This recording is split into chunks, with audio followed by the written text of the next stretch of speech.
right? That's the last time I was here was the finale of Dancing with the Stars, which, let me just say, I missed you last night. Thank you very much. You were one of my favorites. I appreciate that, girl. She and Donald are the two that want to be there more than anybody, more than I even wanted to be there. So thank you, girl. Well, the question I had, when you did come here for the finale, and you looked amazing because you had lost so much weight. Yeah, how's it going? You look you look great. I'm a little bit. It's impossible to maintain that kind of 7 days a week, 6 hours a day of dancing. Yeah. Did you lost a lot of weight too? What do you think of those skinny bitches posing in Allure magazine? Yeah, please, Ricki, tell us. I mean, yes, you did a swimsuit one time, right? Didn't you do the bathing suit? I was on the cover of Us Weekly in a bathing suit. Though. I thought that was like a real moment. It was amazing. I mean, it was shocking when they wheeled out the wardrobe for me to wear on the cover of this magazine. I said, "You're kidding. There's no way I'm putting." And they said, "Yeah, you are." And I'm not ever going to look like Maria Menounos. Right. I'm not built that way. Yeah, I think it's nice when we can sort of honor women, real women. Not that they're not real women, but it's like the average woman. Yeah. But I'll never be posing naked in Allure magazine, I promise you. Ricki, congratulations on the wedding that happened last week. Married a boyfriend named Kristen. Went together 18 months. We were together a year and a half, yes.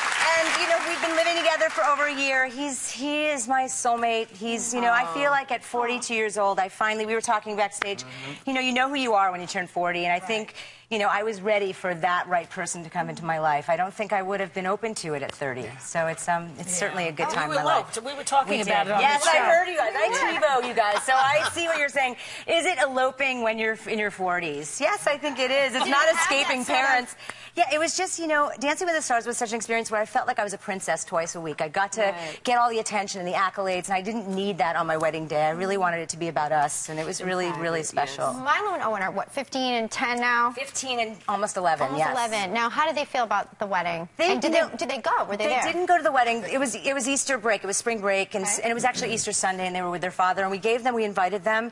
But I think they were more concerned about what cake they were missing versus the ceremony. Yeah. So we celebrated with them, and they've always felt like he's a stepfather to them anyway. So they're really happy for us. So this fella came into your life, and all of a sudden things took a big change for the better. Yes, and I mean in the process of writing this book, which was 2 years in the making, he didn't exist, and that's the reason I titled it "Never Say Never." It wasn't after Justin Bieber's album, though I'm a fan.